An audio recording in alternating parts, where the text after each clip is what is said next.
Jean au chapitre 5 à partir du verset 1er.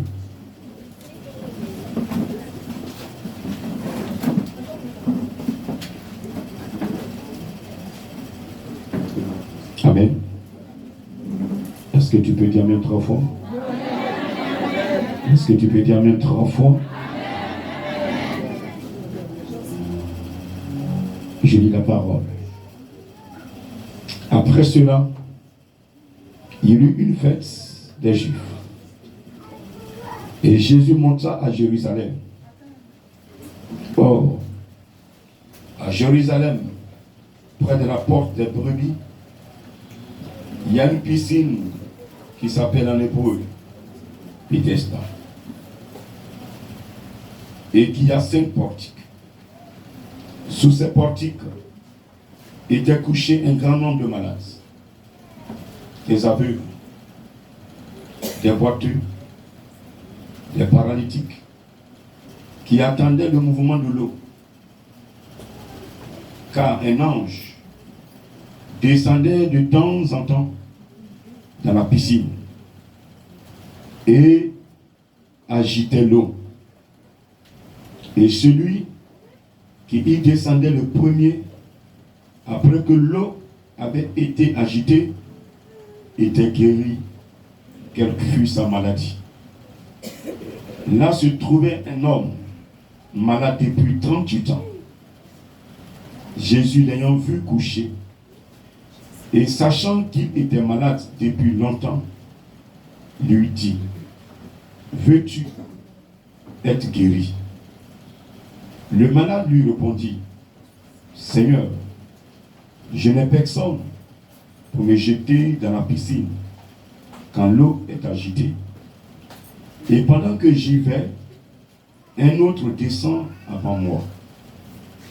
Lève-toi, lui dit Jésus, prends ton lit et marche. Aussitôt, cet homme fut guéri et prit son lit et marcha. C'était un jour de sabbat. Les Juifs dirent donc à celui qui avait été guéri: c'est le sabbat, il ne t'est pas permis d'emporter ton lit. Il leur répondit: celui qui m'a guéri m'a dit, prends ton lit et marche. Et il lui demandait, qui est l'homme qui t'a dit, prends ton lit et marche? Mais celui qui avait été guéri ne savait pas qui c'était, car Jésus avait disparu de la foule qui était en ce lieu. Depuis, Jésus le trouva dans le temple et lui dit: voici, tu as été guéri. Ne pêche plus, de peur qu'il ne t'arrive quelque chose de pire. Parole du Seigneur.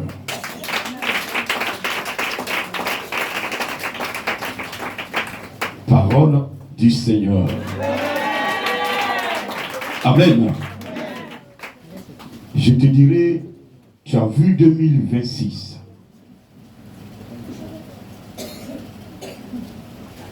Ne pêche plus comme tu l'as fait en 2025. De peur qu'il ne t'arrive quelque chose de pire en cette année. Est-ce que tu peux dire cela à ton frère? Tu as vu 2026. Tout le monde a festoyé. Tout le monde a crié. Oh là là, 2026, bonjour 2026. Mais pendant que je suis en train de te parler, certains sont en train de mourir. Pendant que je suis en train de te parler présentement, d'autres sont accidentés ce matin même. Ce qui a été programmé est encore sur eux. Donc, dis toi-même dans ton cœur: j'ai vu 2026. Est-ce que tu peux répéter? J'ai vu 2026. Je ne pécherai plus. De peur que le pire m'arrive. Est-ce que tu vas acclamer ton Dieu ce matin?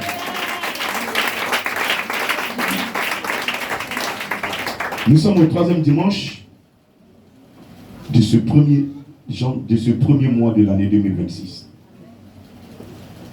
Et la Bible nous parle d'un homme ici qui était couché au bord d'une piscine appelée Bethesda. Cette piscine, quelle que soit ta maladie, lorsque tu y descendais le premier, quand l'eau est troublée, tu recevais ta guérison. Même si tu avais une maladie incurable, dès l'instant tu descends dans cette piscine-là, lorsque l'eau venait d'être troublée par un ange, et que tu descendais dans cette piscine, tu es guéri.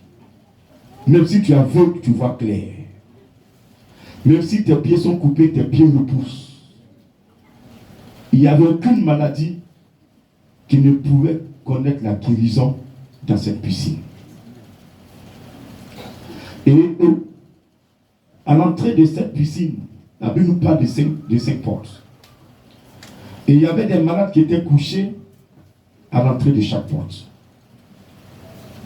La Bible nous cite ici des paralytiques, des aveugles, des gens même qui ont le sida, mais qui venaient pour recevoir leur guérison, leur délivrance. Et un homme, la Bible n'a pas précisé de quel mal il souffrait, était couché au bord de cette piscine pendant 38 ans. Lorsque Jésus l'approchait en ce moment, combien d'années il avait, quel était son âge, la Bible n'a pas précisé. Mais quelqu'un qui est couché au bord d'une piscine pendant 38 ans, il n'est pas venu à 1 an, il n'est pas venu à 2 ans. Il est venu peut-être à 15 ans, à 20 ans, à 30 ans, où il a vu qu'il ne pouvait pas être guéri. Il s'est promené partout, il dit, bon, je vais aller là-bas, je sais que j'aurai ma guérison. Donc, additionner 38 ans à son âge, il était âgé. Alléluia.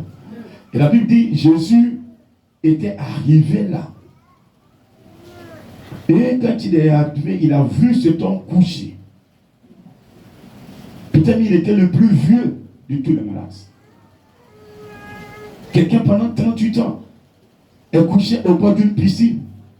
Une piscine qui, quand tu descends, tu reçois la guérison. Et lui, 38 ans, il était couché là. Et la Bible dit que l'eau, un ange venait remuer l'eau. C'est-à-dire que la Bible ne précise pas si c'était chaque heure, chaque seconde. Mais assurément que chaque minute, ou chaque 2 minutes, chaque 10 minutes, un ange venait remuer. Et donc tous ceux qui étaient là, au fur et à mesure, descendaient, ils étaient vigilants et ils recevaient leur guérison. Mais cet homme était là. Depuis, il n'a pas sa guérison. Et Jésus-Christ est venu en ce lieu-là. Il voit l'homme couché. Lui-même, il fut ému de compassion. Il fut touché. Il pose la question à l'homme. Veux-tu être guéri? Et l'homme répond à Jésus-Christ. Oui, je vais être guéri certainement. Mais lorsque l'eau est troublée, quand je vais me précipiter pour y descendre, quelqu'un descend avant moi. Alléluia. Et Jésus lui dit, prends ton lit et marche. Gloire à Dieu. La Bible dit, cet homme a pris son lit et il a marché. Ça veut dire qu'il a été délivré. Il a été guéri. Alléluia. Sur la parole de Jésus-Christ, il a obéi et il a été guéri. À la fin, Jésus lui demande. Jésus le conseille. Tu es guéri, n'est-ce pas? Il dit oui. Il dit, comme tu es guéri, il ne faut plus pécher. De peur que le pire n'arrive. Alléluia.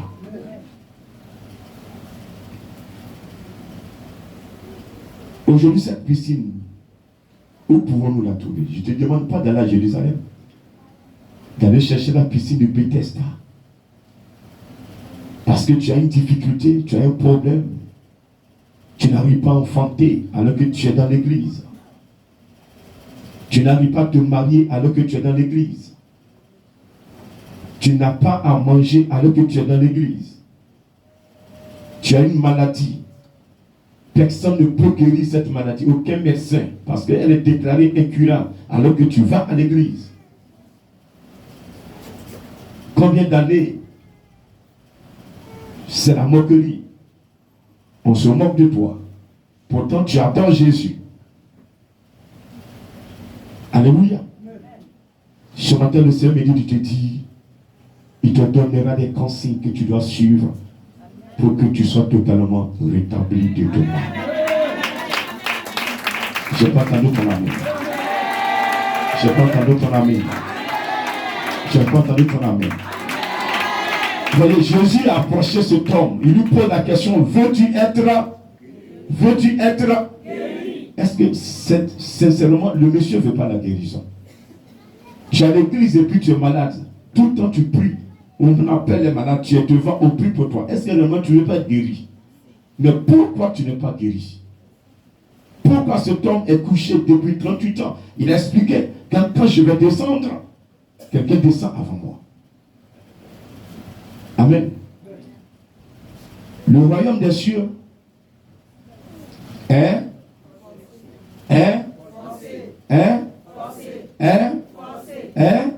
c'est pas tout le monde qui parle. Je dis le royaume des cieux est forcé. Ce sont les paresseux. J'ai pas entendu. J'ai pas entendu. J'ai pas entendu. Ce sont les violents qui y entrent. Et non les paresseux. Ça veut dire que si Dieu te donne un programme de prière et que tu ne respectes pas ce programme de prière, tu ne peux pas entrer. Si Dieu te dit, voici des jours que tu dois m'adorer et que tu n'obéis pas à ces jours-là, tu ne peux pas y entrer. C'est ce que ça veut dire. Le royaume des cieux est forcé. Dieu même, il sait que c'est lui qui t'a créé. Tu as besoin de te marier, tu as besoin de manger, tu as besoin de te soigner, mais tu es malade. Pour qu'il te guérisse, il dit il faut m'adorer. Pour qu'il te guérisse, il dit il faut me reconnaître comme ton créateur. Parce que ce n'est pas tous ceux qui ont été créés par l'Éternel qui adorent l'Éternel. Je ne sais pas dans ton amen là. Je ne sais pas tous ceux qui ont été créés. Nous sommes tous des créatures de Dieu. Mais qui adore réellement l'Éternel comme une créature? Qui reconnaît l'Éternel comme une créature? Parmi nous, il y a certains qui adorent les marigots. D'autres même disent que c'est l'eau qui les a créés. Certains disent que c'est la montagne qui les a créés. Et même on donne le nom de la montagne à l'enfant. Est-ce qu'une montagne peut créer un enfant? Est-ce qu'une créature peut créer? Non. Personne n'a créé Yahvé. Yahvé, il est le maître de l'univers. Que je veux que tu acclames encore puissamment ce matin.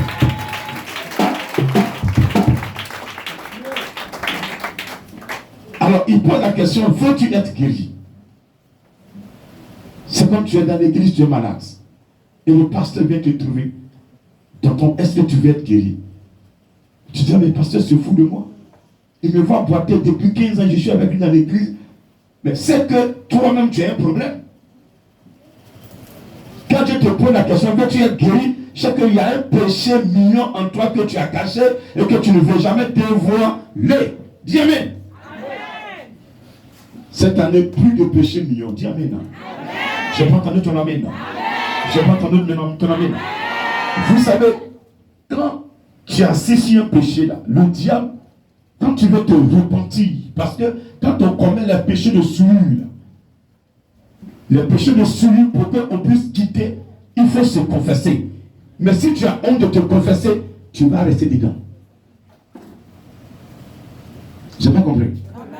Je dis, quand tu commets un péché de souillure, pour quitter le péché de souillure, le médicament, c'est de te confesser.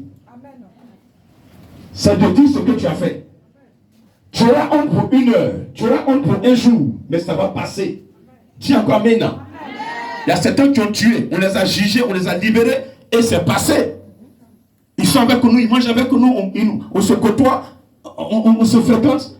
La relation est devenue comme, elle est devenue normale. Mais quand tu veux cacher ton péché, tu ne peux pas prospérer. Quand Jésus pose la question à cet homme, veux-tu être guéri? Ça veut dire qu'il y a quelque chose dans cet homme. Et à la fin, il a dit quoi à cet homme? Ne pêche plus. Va et ne pêche plus. Je dis à quelqu'un, tu as vu 2026, mais il y a un combat que tu dois mener pour te maintenir en 2026. Amen. Si tu crois que parce que tu es en 2026, tu as tout gagné, je dis tu as menti. Amen. Je dis tu as menti. Amen. Même le 1er janvier 2026, il y a certains qui ont fait des accidents, ils sont paralysés. Il y a d'autres qui ont fait des accidents, ils sont aveugles. Il y a d'autres qui ont fait des accidents, ils sont dans les morts aujourd'hui. On est en train de faire le programme pour les enterrer. Le fait de voir l'année ne veut pas dire que tu as gagné. Il faut te connecter sur la parole de Dieu. Il faut obéir à la parole de Dieu. Il faut éviter le péché. Cette année, que vos slogans soient éviter le péché. Dis amen encore. Dis encore amen s'il te plaît. Le slogan de 2026, un chrétien, je lui dirais, il faut éviter le péché. Il faut éviter de mentir. Il faut éviter de voler. Il faut éviter d'aller chez le sorcier. Il faut éviter d'aller chez le féticheur. Il faut éviter d'aller chez le marabout. Il faut éviter d'aller chez le franc-maçon. Il faut éviter d'aller chez le maïkari. Il faut adorer Jésus-Christ en esprit et en vérité.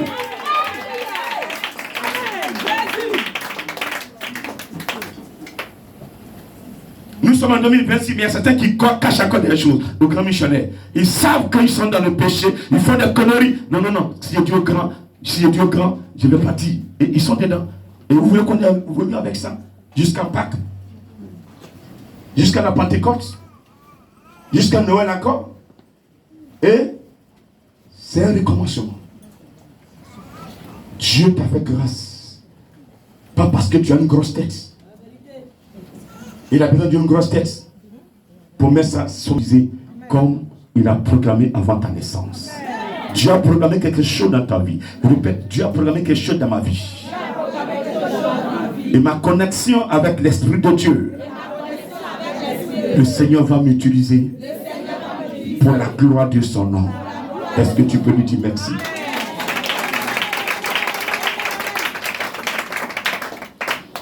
Je ne sais pas quel est ton problème ce matin. Mais je sais une chose. Personne ne va adorer ce Dieu que je prêche et être abandonné.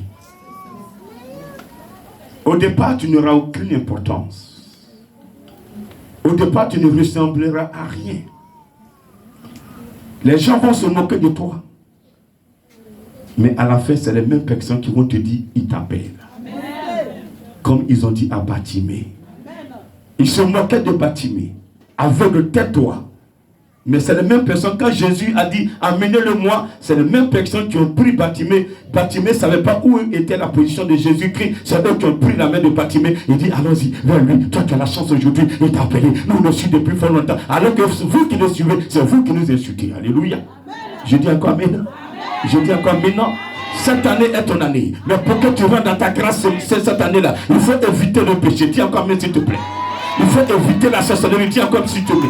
Il faut quitter la sorcellerie. Dis encore mais s'il te plaît. Toi qui es dans la sorcellerie, il faut te confesser. Ça ne peut pas te sauver. Depuis que tu es dedans, ça fait des années. Qu'est-ce que tu es devenu? Dis-moi ce que tu es devenu. Tu deviens malheureux. Tu es jaloux. Parce que quiconque est jaloux de son frère devient malheureux. Tu ne peux jamais nourrir une jalousie contre quelqu'un et puis évoluer dans le spirituel. Ce n'est pas possible.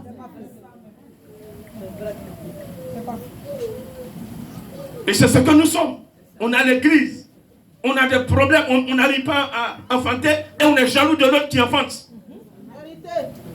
Mais quand lui il fait un enfant, tu es jaloux là. Comment tu vas faire l'enfant? Dans l'église, quand on dit non, imposer la main à l'enfant, prier pour que Dieu prenne l'âme de l'enfant. Ah, Seigneur, moi je ne suis pas d'accord avec ça. Je ne suis pas d'accord. Moi je ne suis pas d'accord. Je sais ce que tu penses. Alléluia. Est-ce que tu m'entends ce matin? Alors arrêtons pour nous et connaissons-nous réellement chez lui. On se dit enfant de Dieu, mais c'est nous qui souffrons plus.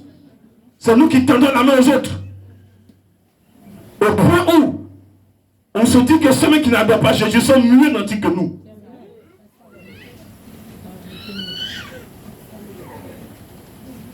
Tu ne sais pas ce qu'il a programmé pour toi. C'est pourquoi tu te comportes comme ça. Le diable sait, c'est pourquoi il t'attaque. Tu n'es pas attaqué parce que tu es le premier fils ou la première fille de ta maman. Tu es attaqué parce que Dieu a déposé quelque chose en toi. Amen. Le diable n'attaquera jamais son enfant. Le diable attaque toujours l'enfant de Dieu. Amen. Donc quand Dieu dépose quelque chose en toi, que toi tu es ignorant, au lieu de chercher à sanctifier ta vie pour que ce que tu as déposé, tu puisses l'utiliser, tu es encore dans les conneries, le diable va toujours t'attaquer. Parce qu'il ne va pas te laisser organiser ce que tu as déposé en toi. Parce que demain, quand tu vas récupérer ce qu'il a déposé en toi, tu vas le fatiguer. Donc lui, il va te fatiguer au maximum. Il va t'endormir pour ne pas que tu puisses te réveiller. Mais ce matin, réveillez-vous parce que vous êtes des enfants de Dieu. Réveillez-vous parce que le Saint-Esprit a programmé quelque chose pour vous. Et quand on comprend, la Bible dit quoi? Il y avait une piscine. Un ange venait remuer l'eau par moment. Et quand tu descends dans cette eau, tu es guéri. Toi, tu es malade ce matin. Cette piscine existe toujours. Mais ce n'est plus matérialisé. On ne le voit pas physiquement. Pour dire que je m'avais m'asseoir